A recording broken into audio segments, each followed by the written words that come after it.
Welcome to The Explainer. You ever feel like your office is a bit of a time machine? I mean, the person in the corner office probably started working when a single computer filled an entire room, right?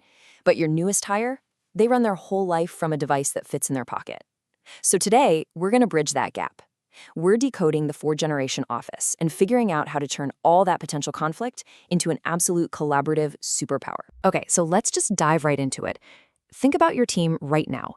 It's probably a mix of people with totally different values, wildly different communication styles, and, honestly, completely different expectations about what work even is. Leading this kind of group, yeah, it can be one of the biggest headaches for a manager today. But, and this is the key, it can also be your organization's greatest strength. You know, to really get a handle on the modern workplace, we have to know who's actually in it. And this timeline, it shows the four generations you're most likely working alongside at this very moment: baby boomers, Gen X, millennials, and of course, Gen Z. The thing is, each one comes to the table with a completely different history. And believe me, that shapes absolutely everything. All right, let's get into our first group, what I like to call the seasoned veterans and the pragmatic bridge builders. These are the two generations who, in very, very different ways, laid the actual foundations of the work culture we all live in today. So first up, we've got the baby boomers. Now, this is a generation that was raised on economic progress and a real sense of stability. For them, loyalty to an institution, that's a huge deal. Their deep experience can be this incredible asset, but they have to feel that their knowledge is valued and respected. If they don't, they're not going to stay engaged. It's that simple. And then, right alongside them, you have Gen X. These are the independent and, let's be honest, often skeptical folks who act as this crucial link between the old school traditional world and the digital one. They saw institutions fail, so they value self-reliance and results, not so much the formal structures. And micromanagement, oh, that is their kryptonite. Just don't do it. And wow, when you put them side by side like this, the contrast is just stark. Boomers, they're motivated by respect, by job security, which means they prefer more formal, face-to-face communication. Gen X, totally different ballgame.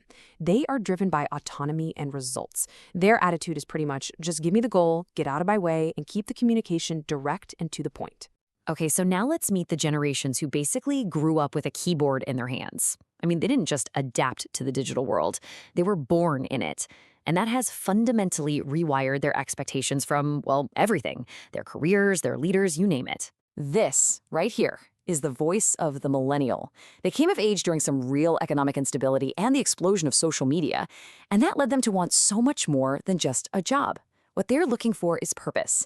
They want continuous personal development, and they thrive in really collaborative, transparent environments. And this quote, man, it just gets right to the heart of the Gen Z mindset. For them, a job isn't just a job. It's a real part of their identity. And that means a company's ethics, everything from sustainability to inclusivity, well, that's not just a nice to have. It is a full-on deal breaker, non-negotiable. So what's the common thread here? Well, it's all about speed and meaning. Seriously, forget the annual review. Both of these generations expect a constant, ongoing dialogue with their leaders. They're not looking for a boss. What they want is a coach, someone who gives them immediate feedback and actually empowers them to make a real, tangible impact. So you've got these four really distinct generational personas. How in the world do you manage them all without pulling your hair out? Well, the answer isn't to just treat everyone the same. The secret? It's all about a new, way more adaptive philosophy of leadership. It's called generation-sensitive leadership. And really, it's less about a rigid set of rules and way more about empathy and flexibility. It's about strategically adapting your approach to bring out the absolute best in each person, no matter when they happen to be born. And look, this is not nearly as complicated as it might sound. It really just boils down to giving each generation what they fundamentally need to thrive. And when you do that, it's not just the individual who benefits, it's the entire organization that reaps the rewards. Now, I know this might all sound a little bit theoretical, but the consequences of getting this wrong are very, very real. To see just how high the stakes are, we're going to look at a case study from Nepal, where this exact generational clash is playing out on a massive national scale. Okay, so what's happening in a lot of Nepalese organizations is this huge disconnect. The leadership styles, they're kind of stuck in a traditional command and control model. But at the same time, the workforce, they have these very modern expectations of freedom and purpose. And you can see the result right there. Collaboration is incredibly low. That gap, that's where all the potential is just lost. And the stakes here are unbelievably high. When leadership fails to bridge this gap, what happens? Well, the most capable, the most ambitious young people, they just don't stick around.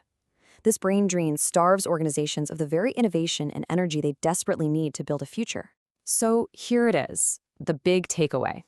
If you are still seeing generational differences as a problem that needs to be solved, you're kind of missing the point. The real opportunity is to treat it like a recipe, a chance to build something far stronger by combining the best ingredients from every single generation. You know, it all comes down to understanding the different currencies of loyalty. See, for each generation, loyalty is earned in a different way. You honor boomers with respect, you earn it from Gen X with trust, you inspire it in millennials with purpose, and you secure it from Gen Z with genuine empowerment. It's about learning to speak the right language of value to each group. By embracing these strategies, you're not just managing a team, you are future-proofing your organization. You're building a culture that's sustainable, innovative, and truly inclusive. So the question really isn't whether the generations can work together. The question is leadership ready to build the bridge?